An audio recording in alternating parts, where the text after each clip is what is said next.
Season 21 brought with it 6 new craftable weapons from the seasonal activities, so today we're going to take a look at and break down each of the roles that you may want to give a try in both PvE and PvP. If you're interested in a similar video for the new Last Wish craftable weapons, you can check that out with a link in the description or the end screen. Also, before we get started, I just want to make it clear that this is not a full review or opinion video on each of these weapons, but more like a first impressions and a guide on some good roles that you want to look out for. The season's only been out a week. It's going to take me some time to actually get my hands on these and get a feel for them. Different Times is a rapid-fire strand pulse rifle that I'm very much looking forward to crafting for PvP. It's probably my favorite archetype of pulse rifles, and it comes with some very consistent roles like moving target and head seeker, both of which will be buffing your aim assist and overall consistency, which sounds like the perfect dueling weapon to me. Roles like these are my favorite to take in the trial specifically because you have fewer targets and won't be proccing damage perks quite as often, so every shot needs to count, and 2 traits that buff your neutral game sound perfect to me. Otherwise, if you want to take this thing into 6s or just really like damage perks, I think Heating Up and Golden Tricorn or a multi-kill clip would be excellent.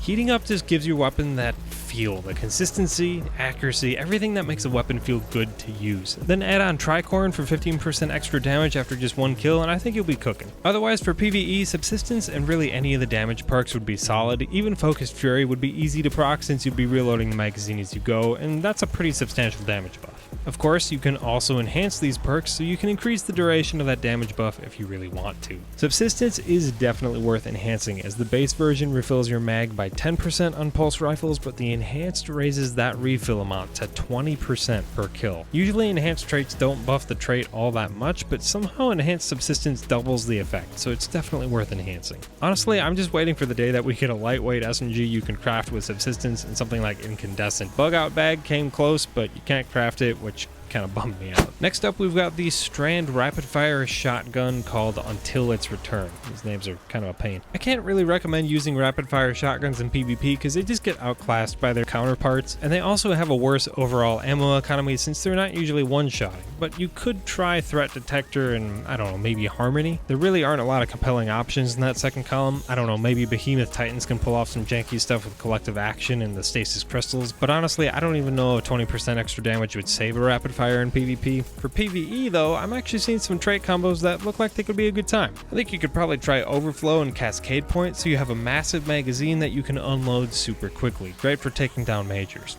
You could also try auto-loading Holster and Harmony so you're always full on ammo, and then you have a damage buff when you switch to your shotgun. Maybe even well-rounded in Collective Action since those both lean into ability usage. This way you could buff your stats and your damage a bit just for leaning into your subclass a little more. There are a few fun roles you can try on this Strand shotgun, but in the end, I don't think it's going to be a top-tier endgame go-to. I think this shotgun's going to fit more into a role like you just want something fun while you're raiding or doing weekly Vanguard strikes, not as much a weapon that's going to compete for your kinetic slot in Grandmasters or Master Raids or something like that, which is totally fine. Sometimes you just want a weapon that's fun to use. Distant Pole is a stasis sniper rifle that I'm very excited for one particular reason, and that's this little number right here. We do not get 35 zoom snipers very often. A lot of people, including myself, find the lower zoom values in snipers to be a lot more comfortable, easy to use, you can see more, it's just easier to find your targets. Snipers like Father Sins or Revoker back in the day, those are 35 zooms. Even Defiance of Yasmin at 40 zoom, anything around 35 to 40 is going to feel pretty solid. Now some of you might push back a little bit on that since lower zoom snipers got their aim assist reduced a few seasons ago, if I remember correctly, and that's totally valid. However, take a look at these traits.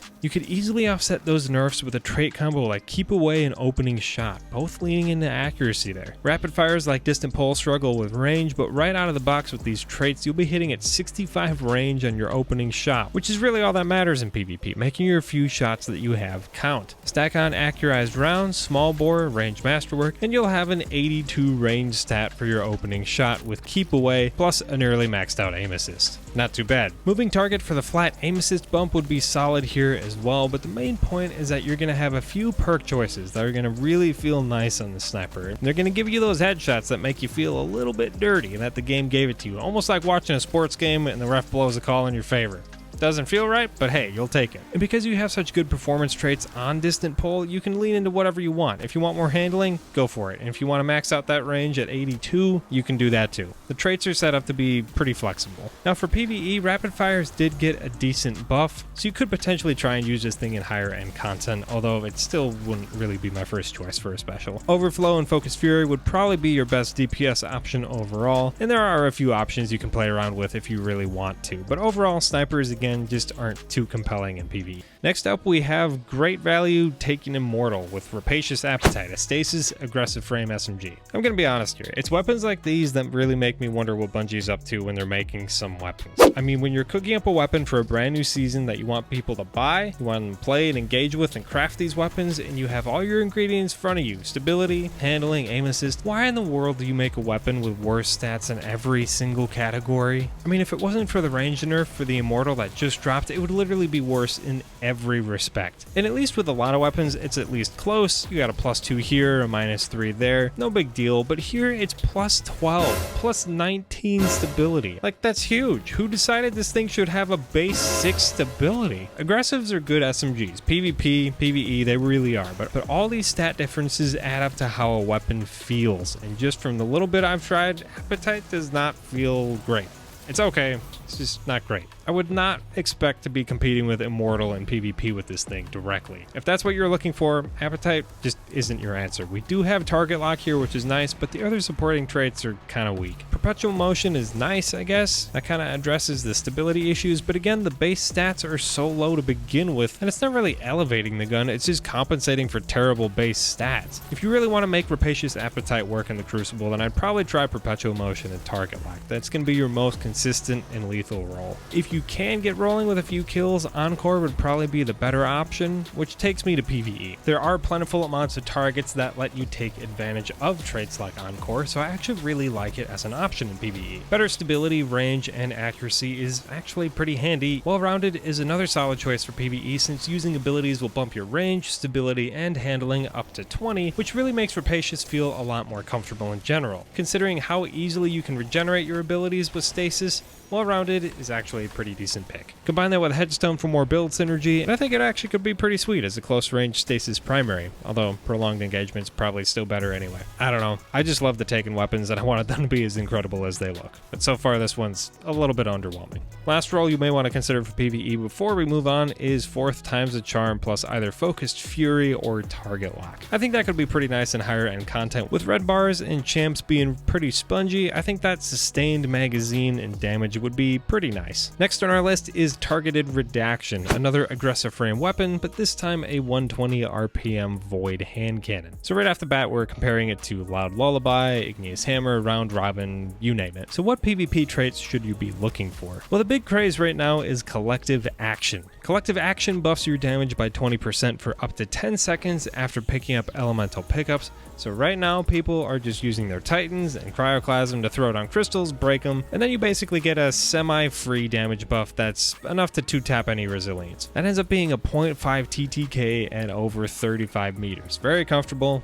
very easy. And since you're throwing your grenade anyway, you might as well use Well-Rounded for the stat buff to range and stability and handling. That is the meta role right there, and you could certainly go that route. But personally, I think Bungie's gonna nerf that pretty soon in some way. They don't generally let these things go too long, so I'd probably craft the regular version and not waste an Ascendant alloy. And if you're really desperate for an easy 2-tapping 120 hand cannon, you could go with either Round Robin or a Loud Lullaby, since those both have kill clip if you want. Now, if you want a pure dueling role and not something so flashy, I think Well-Rounded would actually still be nice because that extra stability range and handling does not hurt at all. And then either Explosive Payload or Keep Away. Keep Away adds a smidge more range, and any extra accuracy is always a good thing. Any little bump that makes your weapon just feel better is going to serve you well. Explosive Payload would be a good option in PvP as well because it adds a lot more flinch, and as I'm sure you know, also kind of extends your range indirectly since the explosive damage portion doesn't technically have fall off. For PvE, I think Outlaw or Envious Assassin Assassin plus Harmony or Destabilizing rounds would be just fine. Collective Action for the extra damage would also work well since you'll be proccing that a lot more often. That said, hand cannons still really don't shine that much in high-end PvE content, so I don't think this would be the first Void primary I'd choose. Lastly, we have Thin Precipice, another strand weapon that happens to be a vortex frame sword. Always happy to see more craftable swords, so I'm not upset about this one at all, and Precipice definitely has a couple of roles worth looking at. Valiant Charge and Counterattack seem like the perfect combo to let you close the gap when blocking and then launch into a really powerful strike. Counterattack is going to buff your damage by 50% when you're guarding and taking damage, and then Valiant Charge will also increase your lunge distance. Seeing as this is a vortex frame sword, it already deals pretty decent damage, so I could actually see this being a pretty nice roll. Bungie did also mention swords will be getting a rework coming in the next few seasons, so this might be worth keeping an eye on until then. You also have Duelist's Trance, which basically just improves all your sword stats when you get a kill until you stow it, including charge rate. It's a great option if you like using swords for clearing out adds and majors, and if you want to just keep it out and keep rolling with it. I think Duelist's Trance paired alongside Golden Tricorn so you could get up to 50% extra damage with a sword and then ability kill would be really awesome. It's not too hard to do in PvE, and 50% extra damage on a sword with an increased charge rate is no joke at all. Those rolls to me look like the strongest options, but there are definitely other viable choices there, so let me know what you want to craft down in the comments. I think that'll be all for today though. I hope you enjoyed the guide. Again, I will have the Last Wish video linked in the end screen here momentarily, but if you did enjoy the video, definitely leave a like, and if you want to see more just like it, don't forget to subscribe and turn on notifications. Also, if you have any questions or just want to reach out to me, then you can message me over on Twitter. Anyway, as always, thank you so much for watching. Catch you guys next time.